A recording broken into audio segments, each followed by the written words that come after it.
14 अगस्त 1947 को पाकिस्तान को स्वतंत्रता मिली और वह एक राष्ट्र के रूप में गठित हुआ, जबकि भारत की स्वतंत्रता की घोषणा 15 अगस्त 1947 को हुई। इस दिन भारतीय उपमहाद्वीप का भारत और पाकिस्तान में विभाजन शुरू हुआ, जिसके परिणामस्वरूप बड़े पैमाने पर विस्थापन और सांप्रदायिक हिंसा हुई, जिसे विभाजन विभीषिका के रूप में याद किया जाता है।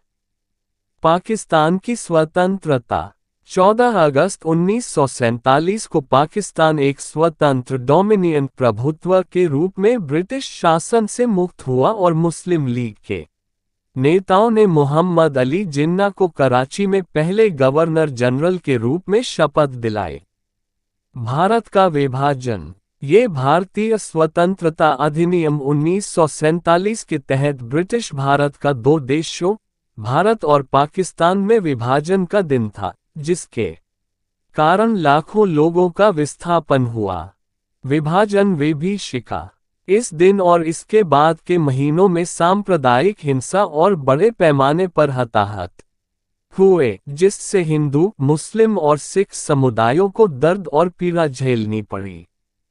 विभाजन विभीषिका स्मृति दिवस।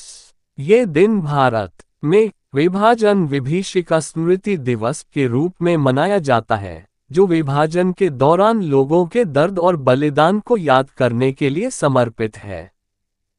को आज़ादी 15 अगस्त 1947 को मिली, जब 200 से अधिक वर्षों के ब्रिटिश राज के बाद भारत को स्वतंत्रता घोषित किया गया और सत्ता देश के नेताओं को सौंपी गई। यह एक लंबा संघर्ष था जिसमें स्वतंत्रता सेनानियों ने योगदान दिया था और इसका नेतृत्व मोहनदास करमचंद गांधी ने शांतिपूर्ण और अहिंसक तरीके से किया। स्वतंत्रता के बाद भारत को विभाजित कर एक नया देश पाकिस्तान भी बनाया गया। 1857 का विद्रोह। यह विद्रोह मंगल पांडे ने शुरू किया था, जिसने स्वतंत्रता आंदोलन की पहली चिंगारी को भड़काया और राष्ट्रवाद की भावना जगाई। महात्मा गांधी ने अहिंसक आंदोलन और शांतिपूर्ण विरोध का नेतृत्व किया, जिससे ब्रिटिश शासन का अंत हुआ।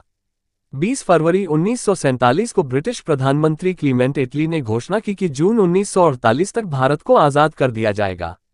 भारत के अंतिम वायसराय लॉर्ड माउंटबेटन ने 3 जून 1947 को थर्ड जून प्लान पेश किया, जिसमें भारत और पाकिस्तान के विभाजन योजना थी। उन्होंने 15 अगस्त 1947 को भारत को सत्ता सौंपने की घोषणा की। 15 अगस्त 1947 की मध्यरात्रि को 12 बजे भारत स्वतंत्र घोषित हुआ। नई दिल्ली में संविधान सभा का एक विशेष सत्र आयोजित किया गया और जवाहरलाल नेहरू ने पहले प्रधानमंत्री के रूप में पदभार संभाला। ये दिन 200 से अधिक वर्षों के ब्रिटिश शासन के अंत का प्रतीक है। ये हर भारतीय के लिए एक नई शुरुआत और एक नए युग की शुरुआत है। ये भारत के नेताओं द्वारा देश की सेवा और मानवता के व्यापक हित के प्रति समर्पण की प्रतिज्ञा का अवसर भी है।